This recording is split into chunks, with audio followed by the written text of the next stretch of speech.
Welcome. In this video, I'll show you how to share your Instagram profile link.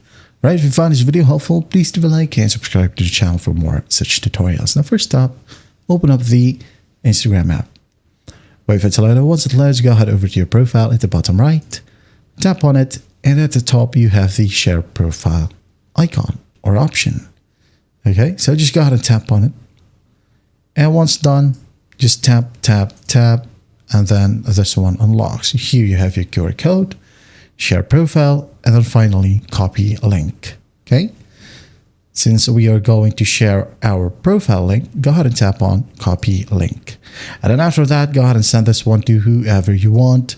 For example, this one right here, just tap and hold, just like so, and then tap on paste. Okay, here we have our link, tap on send, and here you have it.